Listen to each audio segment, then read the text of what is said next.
Alright, hi again. It's Lex. This time I parked the car so you can't yell at me. And I changed the angle so you don't have to look up my nose. You could just look at my nose if you want to. So, I want to talk a little bit about spirituality and the dissonance for folks who feel like they're maybe non-secular or not religious, and why spirituality is important. Because apparently making videos is something I do now, which might suck for you. If you don't know what dissonance means, contact your local Google provider, Safari, Chrome, AOL, if you're still into that.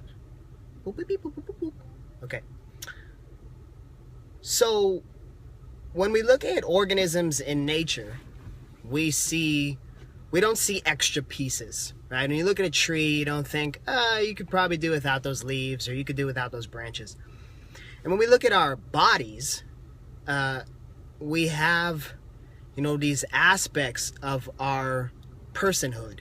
We have our physical body, that's the thing you do the breathing with, the moving around with, the engaging with. You have your mental body, that's the thing you do your critical thinking with, your decision making with, your discernment with.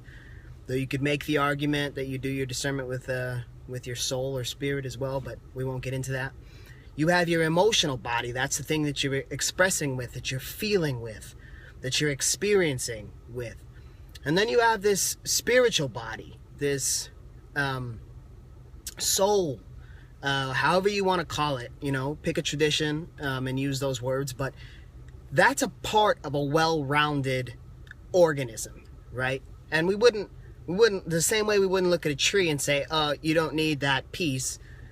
We wouldn't look at a person and say, you don't need that piece. Now, depending upon what tradition you're looking at, what particular dogma you're looking at, you might think one is more important than the other. But for me, I don't think one is more important than the other. I think they're all necessary to be a whole, well-rounded, fully experiencing individual. So even for people who say, well, I'm not religious, spirituality has been co-opted by religion. Or that is to say that religion has put a framework on the experience of spirituality, but it's not solely relegated to that area, to religious faith.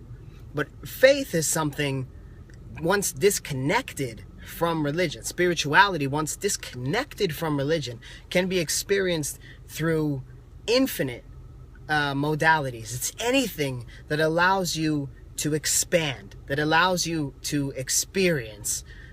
Spirituality is just potential.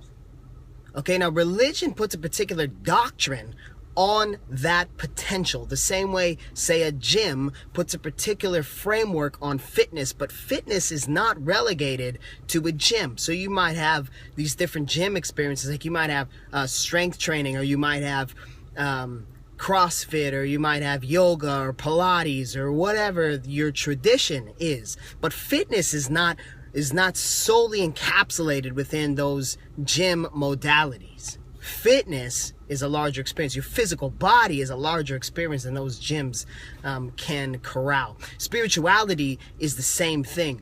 And the reason that it matters, you're seeing meditation be disconnected from a religious framework, though we conveniently forget that it does belong to a particular religious tradition.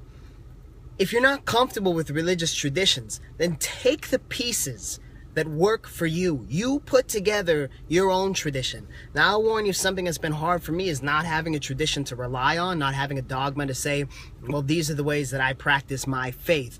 But once you get unhinged from needing a structure like that, if you're not that kind of person, I am, then you can put together your own faith practice, so long as it's something that stays within the tenets of growing your own spiritual capacity, your capacity to see potential, your capacity to believe beyond what you can see, your capacity to experience the potential in all other beings. That's what spirituality really is. And that piece of your organism has to be tended to in the same way we tend to our physical, our mental, and our emotional bodies. Okay? Take care of your spirit, because that's what's going to ultimately allow you to experience a greater capacity for life, for potential, for love, for joy, for all of those different things. I believe in you. You deserve it. Take good care of that spirit that you're being charged with the care of. All right? Get it.